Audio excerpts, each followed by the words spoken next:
Welcome back everyone. Now before understanding the Tor over VPN or VPN over Tor circuits, I would recommend you to understand what the Tor is, and we will get the Tor browser bundle here. So for that you just want to go to Tor project, TORPROJECT.org. Now this is an organization, not .com, this is .org. So torproject.org, and you want to get that thing up. So here you will get the Tor project, and you can just download Tor from here. And now depending upon your system, you just want to download the correct one. In my case, it's Linux 64-bit. So you just want to click on save file, and you want to save this file. And until this finishes, it'll take 1 minute. So let's just see how Tor works. So working of Tor.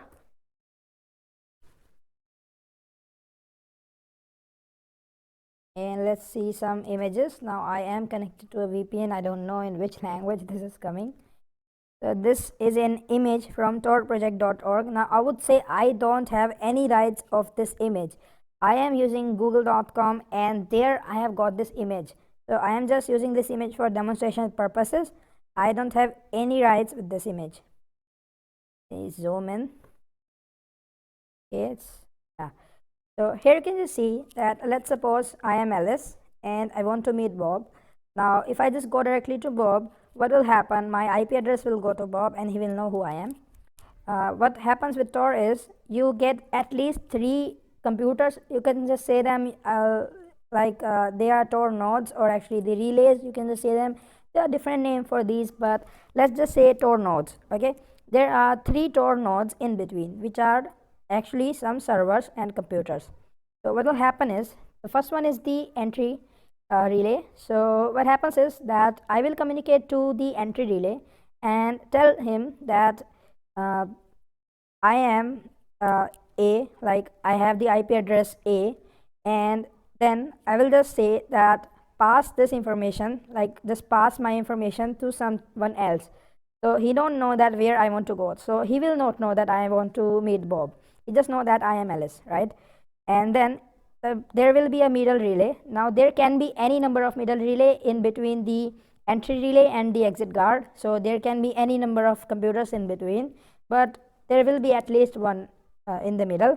So this middle person will know that it has to take some information from this entry person, and it has to forward some information to this exit person. So this doesn't even know that who I am and where I want to go. Now there is the last one, which is this exit guard. So he know that he has to take some information from middle relay, and he wants to take this information out to someone else, to the internet. So he will just meet Bob, give him information, take the information back from him, and pass that information to the middle relay. Now middle relay will take information from exit guard, pass the information to entry relay, and entry relay will take information to him and pass information to me.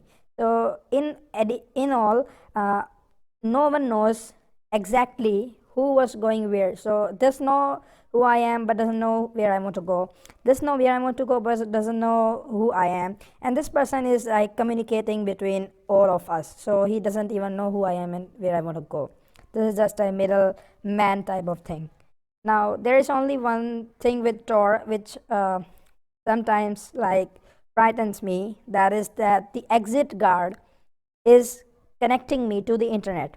So if someone owns this exit guard, and if this exit relay is it's like it's malicious node, and someone is like manipulating the traffic. Let's say I wanted to go to facebook.com, but this exit guard took me to a phishing page, and I don't know that it is a phishing page, because like I went to facebook.com. In my browser it will show facebook.com, but let's say he took me to a phishing page and I just got my credentials there and I'm just gone. Like that is how this person can manipulate everything.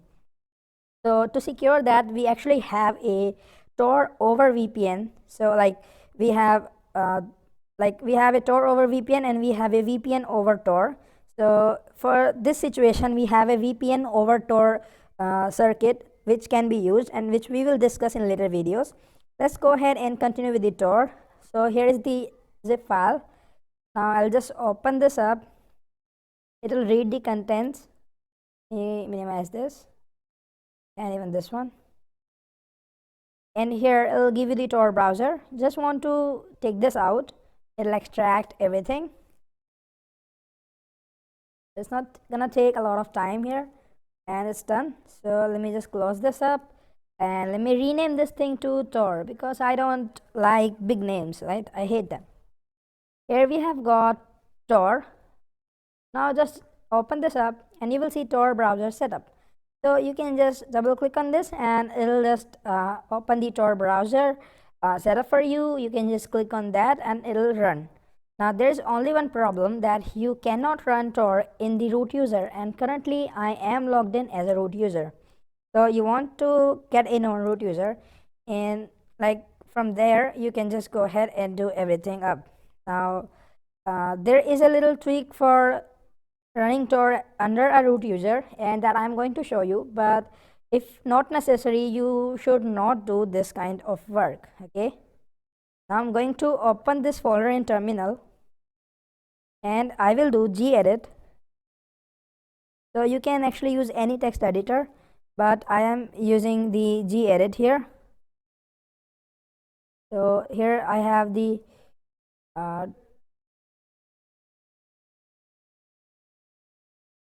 Tor browser setup. Okay, sorry, I want to remove this.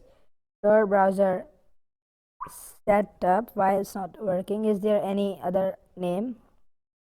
setup. So it'll open this Tor browser setup file for you guys.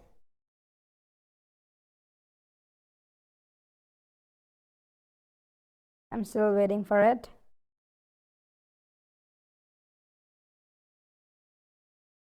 Okay, I believe I opened the wrong file. Let's just see which file we need to open here. You know, like, this is the starter browser file. Let's just go ahead and check that out.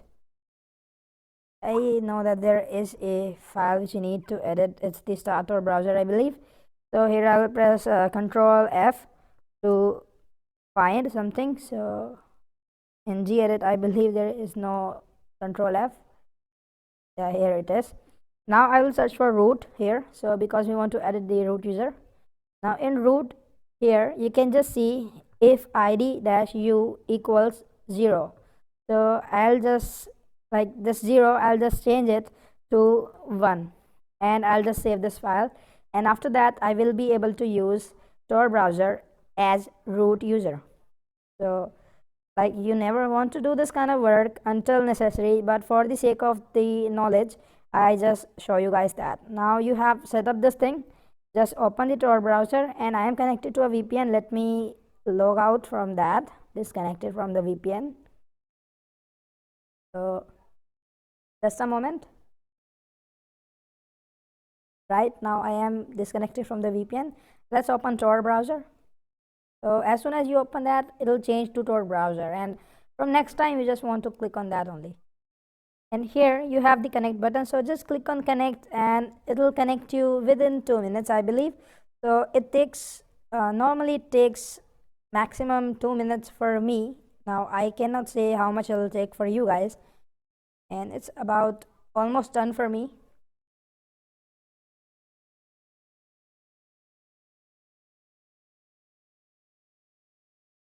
So here we go. Believe it's the last relay information. It's loading now.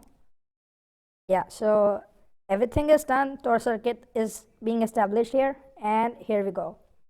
Now it will open a Firefox, which is a Firefox actually, and let me close this up. So this is the Tor browser, and here you can do anything basically. So let me show you guys the IP address, ERYPTO ip.info.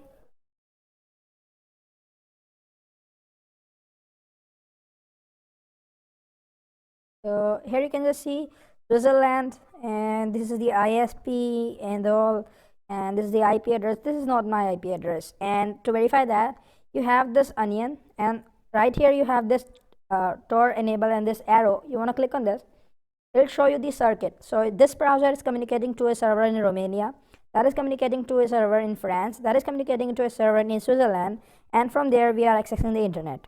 This is the entry relay, middle relay, and the exit guard. So you can just see that, and this IP address is same right out here. You can just see that. So that is how Tor works, and this is the Tor browser. You can do anything here and use Tor. So I'll see you in the next lecture. Thank you for watching.